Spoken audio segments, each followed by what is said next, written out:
तो बच्चों आज का हमारा टॉपिक जो है वो है रेस्पिरेटरी वॉल्यूम।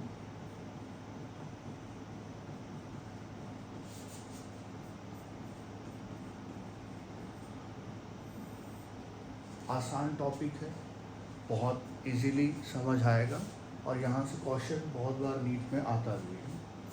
रेस्पिरेटरी वॉल्यूम का मतलब है total amount of air, total amount of air inhale or exhale in different conditions.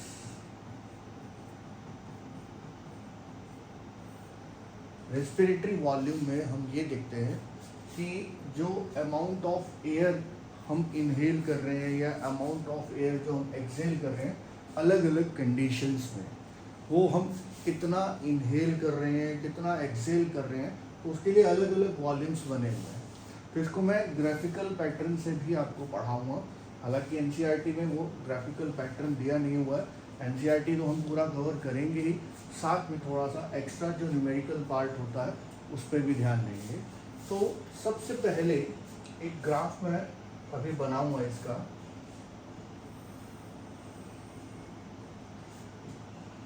Suppose करके चलना कि ये एक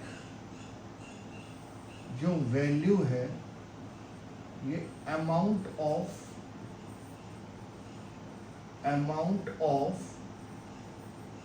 एयर प्रेजेंट इन लंग्स। देखो, अगर आप अलाइव हो, आप जिंदा हो, तो आपके लंग्स में हमेशा एयर रहेगा। ऐसा कभी भी नहीं हो सकता कि आपके लंग्स में एयर ना हो। ठीक है, एल्वोलाई जो पार्ट है वो उसमें हमेशा एयर रहता है। सिर्फ एक ही टाइम ऐसा होता है जब पर्सन डेथ हो जाती है तो एल्वोलाई कोलैप्स हो जाते हैं। जिस दिन आपका बर्थ होता है वो कोलैप्स होते हैं। पहली बार आप सांस लेते हो तो एल्वोलाई फूलना स्टार्ट करते हैं और उसके बाद आप जब तक जिंदा रहते हो तो एल्वोलाई में हमेशा एयर रहती है। तो ये वो एक एक्स अमाउंट में लेके चल रहा हूँ, कोई भी एक अमाउंट में लेके चल रहा हूँ जो मेरे लंग्स में प्रेजेंट है। इस एक वैल्यू को अभी ध्यान रखना है। और मेरा पहला वॉल्यूम आता है, very first volume is tidal volume.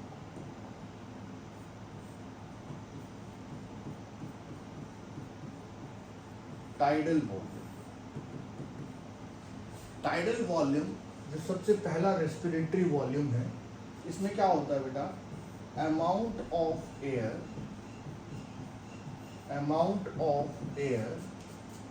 Inhale और एक्सहेल इन नॉर्मल कंडीशन।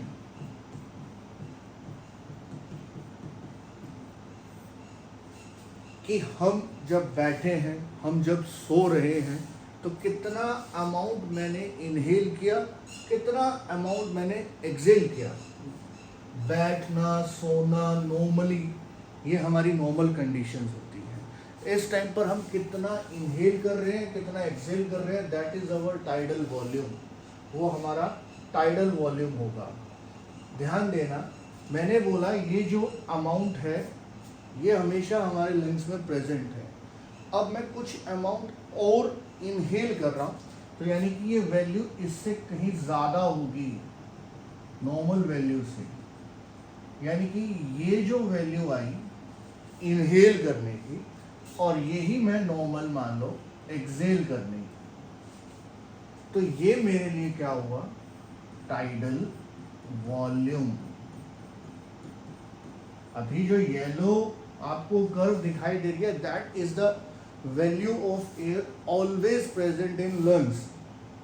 और ये जो ब्लू में मैंने बनाया है, that is normal inhalation and normal expiration.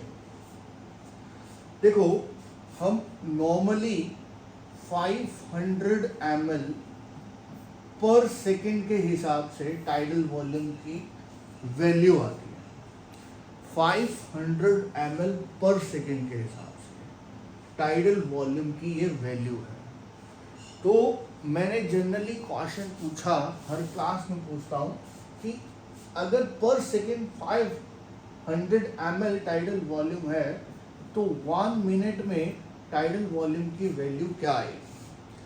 Tidal volume वो वॉल्यूम है जिसमें हम नॉर्मल कंडीशंस में इनहेल कर रहे हैं और एक्सहेल कर रहे हैं। तो बहुत सारे बच्चे इसको क्या करते हैं कि 500 ml को 60 से मल्टीप्लाई कर देते हैं। क्या ये सही है? ये बिल्कुल गलत है, क्योंकि क्या हर सेकंड आप सांस लेते और छोड़ते हो?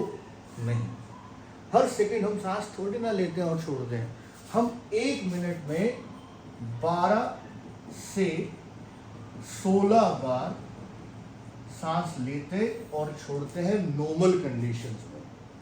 तो सोचो, अगर हमने मिनिमम 12 बार सांस लिया तो 500 को अगर हम 12 से मल्टीप्लाई करेंगे तो ये वैल्यू होगी 6000 ml पर मिनट। इसके बीच में मैक्सिमम कितना है? 16। अगर हम 16 मैक्सिमम लेते हैं तो ये वैल्यू होगी 8000 ml पर मिनट। ये दोनों वैल्यूज एनसीईआरटी में गिवन है, इन एनसीईआरटी, और ये वैल्यू भी एनसीईआरटी में गिवन है। बट ये नहीं पता रखा एनसीईआरटी में कि 6000 to 8000 ml पर मिनट कैसे है। वो मैंने आपको बताया कि हम 1 मिनट में 12 से 16 बार सांस लेते और छोड़ते हैं। ग्राफ जरूर ध्यान रखना, ये जो येलो वाली वैल्यू है बेटा, ये value amount of air present in lungs, आप इसे लंग्स वैल्यू बोल सकते हैं, लंग्स जो एयर में है। उसके बाद नॉर्मली इनहेल किया, नॉर्मली एक्सपेल किया। तो पहला रेस्पिरेटरी वॉल्यूम है tidal volume. Hope you all are understand that is the normal conditions. Second हमारा आता है, सेकेंड जो आता है that is IRV, inspiratory reserve volume. Inspiratory reserve volume, amount of air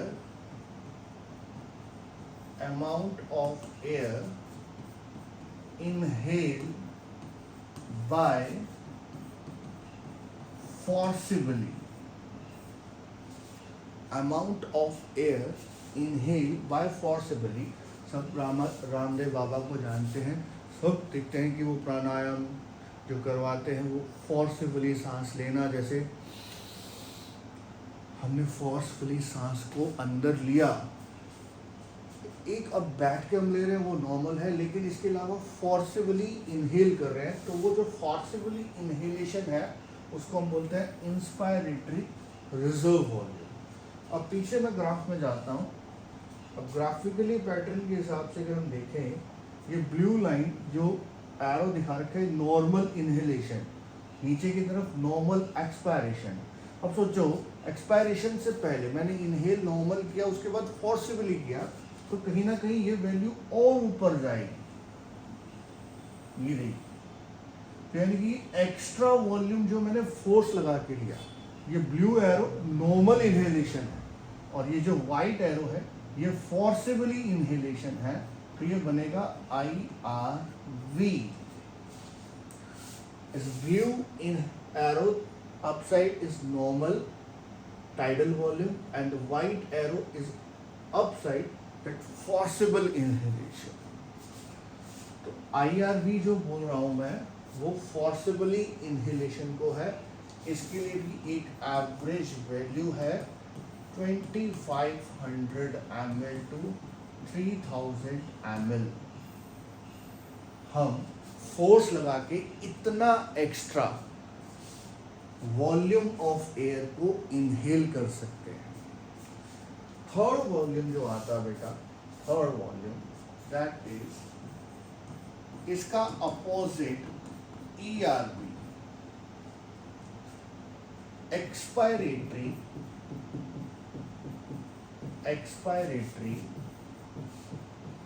reserve volume, इसका बिल्कुल अपोजिट। IRV जैसे था इनहेलेशन करना, ऐसे ERV है एक्सपायरेटरी, यानी कि एक्सपेल आउट ऑफ एयर। इसमें हम क्या लिखेंगे, amount of air expel by forcibly. अगर एक बाबा रामदेव कहता है कि एक नाक से हम फोर्सिबली इनहेल करेंगे तो दूसरे से फोर्सिबली एक्सपेल करेंगे, तो फोर्सिबली एक्सपेल करना ERV है, ERV। तो अगर उस ग्राफ में मैं वापस जाऊं तो ग्राफ कहाँ शिफ्ट होगा, where is the shifting of graph. तो ग्राफ का जो शिफ्टिंग है बेटा, देखो ये जो है नॉर्मल इनहेलेशन, ये जो है फोर्सिबली इनहेलेशन, उसके बाद नॉर्मल। अब फोर्स लगा के अगर हम और निकालेंगे तो ये कुछ अमाउंट ऑफ वॉल्यूम हमारे लंग्स वॉल्यूम में से कम होगा, पूरा कम नहीं हो सकता। कभी भी मैंने बोला लंग्स वॉल्यूम खत्म नहीं हो सकता, वो तभी होगा जब आप डेड हो जाओगे। यानी कि फोर्स लगा के हमने कुछ एक्स्ट्रा वॉल्यूम, क्योंकि ये नीचे इसलिए जा रहा है कि समटाइम ऐसा होता है कि हम फोर्सफुली इनहेल नहीं करते, फोर्सिबली सिर्फ एक्सपेल करते हैं। तो फोर्सिबली जब एक्सपेल करते हैं सिर्फ, तो वॉल्यूम कुछ नीचे जाता है। तो ये वाला जो वैल्यू है वो ERV है, एक्सपायरेटरी रिजर्व वॉल्यूम है। तो इसका भी एक वैल्यू है, वो है एवरेज हम कितना फोर्स लगा के एक्सपेल कर सकते हैं, 1100 ml टू 1200 ml, ये हम फोर्सिबली एक्सपेल आउट कर सकते हैं। Fourth volume that is RV, ये है रेजिडुअल वॉल्यूम। रेजिडुअल वॉल्यूम नाम से ही समझ आ रहा है कि अगर मैंने फोर्स लगा के एक्सपेल आउट करता गया, लेकिन एक सैचुरेशन पॉइंट आएगा जिसके बाद मैं और फोर्स लगा के एक्सपेल आउट नहीं कर पाऊंगा, तो कुछ वॉल्यूम बच जाएगा। ग्राफ में देखो, मैं फोर्स लगा के करता गया, लेकिन फिर भी कुछ अमाउंट ये बच गया जिसको मैं फोर्स लगाने के बाद भी नहीं निकाल पाऊंगा। तो फोर्सिबली एक्सपेल आउट करने के बाद, पहले मैं इसका डेफिनेशन नोट कराता हूँ। After forcible expiration, after forcible expiration, volume of air remain in lungs, volume of air remains in lungs, उसे हम बोलते हैं residual volume. Forcibly expel out करने के बाद जो वॉल्यूम बच गया दैट इज रेजिडुअल वॉल्यूम, यानी कि मैंने ये फोर्सिबली एक्सपेल आउट किया, उसके बाद ये जो बच गया ये है RV। अगर मैं फोर्सिबली एक्सपेल आउट नहीं करता तो वो लंग्स वॉल्यूम है। अब लंग्स वॉल्यूम में से जो फोर्स लगा के मैंने एक्सपेल आउट किया, उसके बाद जो बचा वो रेजिडुअल वॉल्यूम है। मैं एक बार आपको अलग से भी ग्राफ बता देता हूँ। देखो मैंने क्या किया था, ये एक अमाउंट ऑफ एयर था जो हमेशा लंग्स में प्रेजेंट था। उसके बाद ये नॉर्मल इनहेलेशन, नॉर्मल एक्सपायरेशन वाला था जिसे बोला टाइडल वॉल्यूम। फिर मैंने फोर्सिबली इनहेल किया, इसको मैंने बोला इंस्पायरेटरी रिजर्व वॉल्यूम। फिर मैंने फोर्सिबली एक्सपेल आउट किया जिसको मैंने बोला expiratory reserve volume. And then after the forcible expiration, forcible expire करने के बाद जो बच गया दैट इज रेजिडुअल वॉल्यूम। ये ग्राफ थे जो आपको वॉल्यूम्स के बारे में समझाते हैं। अब कुछ कैपेसिटीज आती हैं, जैसे पहली IC, इसमें ग्राफ में भी समझा दूंगा। IC का मतलब इंस्पायरेटरी कैपेसिटी, इंस्पायरेटरी कैपेसिटी। नाम से समझ आ रहा। इंस्पायरेटरी कैपेसिटी यानी कि इनहेलेशन से कुछ रिलेटेड है। मैं इनहेलेशन के कितने टाइप्स हैं? इनहेलेशन के मैक्सिमम 2 ही टाइप हैं, नॉर्मल लिया, फोर्स लगा के लिया, इसके अलावा कोई और तरीका नहीं है। तो इंस्पायरेटरी कैपेसिटी क्या है? नॉर्मल प्लस फोर्सिबल इनहेलेशन, इन दोनों को जोड़ दें, इनका कॉम्बिनेशन इंस्पायरेटरी कैपेसिटी है। यानी कि एक फॉर्मूला बनता है IC = TV plus IRB। Graph में ये वैल्यू कैसे शो कर पाऊंगा? ग्राफ में ये वैल्यू यहाँ से लेकर यहाँ तक TV, ये होगा IC, इसका opposite EC expiratory capacity. Expiratory capacity, इसका अपोजिट। कितने टाइप से एक्सपायरेशन कर सकते हो? 2, normal plus forcible. Normal EC, normal expiration TV, forcible expiration ERB, दोनों का plus EC expiratory capacity. Normal expel करना, फोर्सिबल एक्सपेल करना। अब देखो क्या ग्राफ में कहा है? नॉर्मल एक्सपायरेशन, फोर्सिबल एक्सपायरेशन, ये प्लस EC एक्सपायरेटरी कैपेसिटी। अब एक और टाइप की कैपेसिटी है, बड़ी इंपॉर्टेंट है, वाइटल कैपेसिटी। ये बड़ा इंपॉर्टेंट है, वाइटल कैपेसिटी। वाइटल कैपेसिटी जिसमें नॉर्मल इनहेलेशन प्लस एक्सपायरेशन दोनों आ जाता है, यानी कि tidal volume. Forcible inhalation, forcible inhalation यानी कि IRB प्लस फोर्सिबल एक्सपायरेशन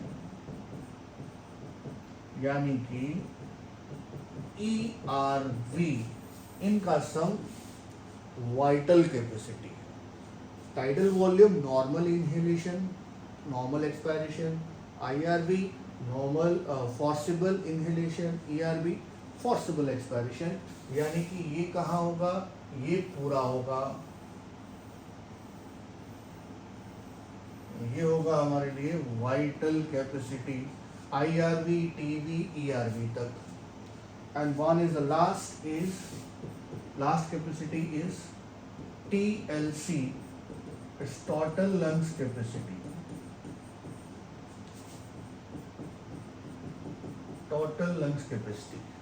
बिल्कुल क्लियर है। Normal inhalation, normal expiration, forcible inhalation, forcible expiration, और एक चीज रह गई, वो सब जानते हैं। ये सब करने के बाद एक चीज जो रह जाती है वो रेजिडुअल वॉल्यूम, उसका भी सम टोटल लंग्स कैपेसिटी में आ जाएगा। यानी कि total lungs capacity is TV plus IRB plus ERB and plus RV is total lungs capacity.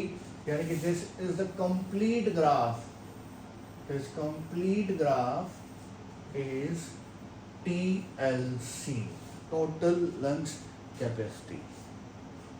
तो आज आपने capacities plus volumes, respiratory volumes,